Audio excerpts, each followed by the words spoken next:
Committee পূর্ণ আস্থা নিয়ে নেতৃত্বে ফিরে আসার আশাবাদ ব্যক্ত করেছেন যুক্তরাজ্য বিএনপির স্থগিত কমিটির আহ্বায়ক এম এ মালেক। তারেক রহমানের নাম ব্যবহার করে কোথাও কোনো চাঁদা চাওয়া হয়নি বলেও দাবি করেছেন তিনি।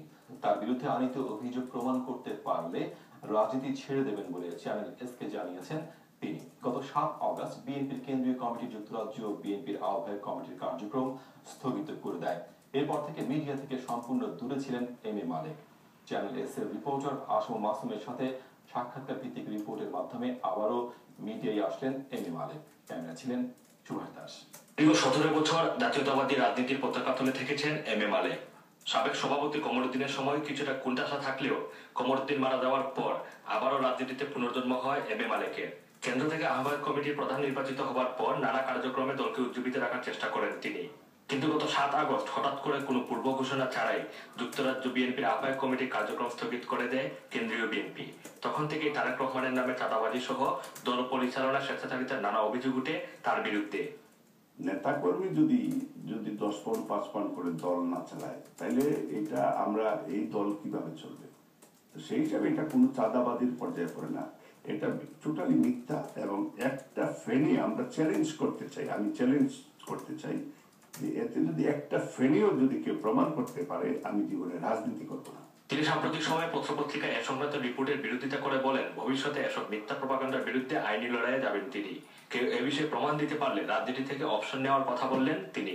যদি আমরা একটা অফিস করতে পারি এবং এখানে নিচে যদি একটা কমিউনিটি সেন্টার হয়, আমাদের যুব দল, মহিলা দল, অঙ্গ সংগঠনের একটা অফিস থাকবে। কমার্শিয়াল প্রজেক্ট ছিল আমাদের, যে ডাইরেক্টর হবে এটা থ্রু সলিসিটার, এটা কেউ কোনো ক্যাশ কাউকে দেবে না। জনাব তারেক রহমান সাহেবের আহ্বায়ক কমিটি একটা গাড়ি দিয়েছে, এটাও মিথ্যা। প্রথম কোনো ধরনের গাড়ি আহ্বায়ক কমিটি সিদ্ধান্ত নেয়নি, আমিও কোনো গাড়ি কিনে ওনাকে দেইনি, এবং রেঞ্জ রোভার কোনো গাড়ির এগেনস্টে কোনো ফিন্যান্সও হয়নি। যদি আমার নেতা বা আমাদের দলের বিরুদ্ধে যদি অশালীন আর কোনো ধরনের ভবিষ্যতে আসে তাইলে আমরা আইনের আশ্রয় নিতে বাধ্য থাকবো। আগামী সম্মেলনে তার বিরুদ্ধে প্রার্থী হতে পারবে না কেউ। আহ্বায়ক কমিটির ৩২ জনের ঐক্যমতেই এমন সিদ্ধান্ত নেওয়া হয়েছিল বলে জানান তিনি। সেখানে আমরা গণতান্ত্রিকভাবে আগামী বিএনপির সম্মেলন হবে এবং আমি মনে করি যে গণতান্ত্রিক সম্মেলনে যেই হবে তাকেই আমি মেনে নিব বা আমরা সবাই মেনে নেবে। যুক্তরাজ্য বিএনপির নেতা হিসেবে আবারও ফিরে আসতে পারবেন কিনা এমন প্রশ্ন ছিল এম এ মালেকের কাছে। না, ধৈর্য সহকারে কেন্দ্র সিদ্ধান্ত মানুন এবং ধৈর্য সহকারে এটা আপনারা অপেক্ষা করুন আগামী নির্দেশ।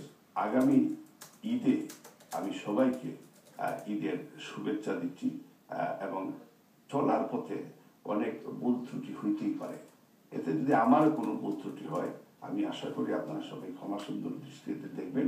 ৭ আগস্ট কমিটি স্থগিত হওয়ার পর থেকে কার্যত দলীয় কর্মসূচি থেকে সরে এসেছে যুক্তরাজ্য বিএনপি।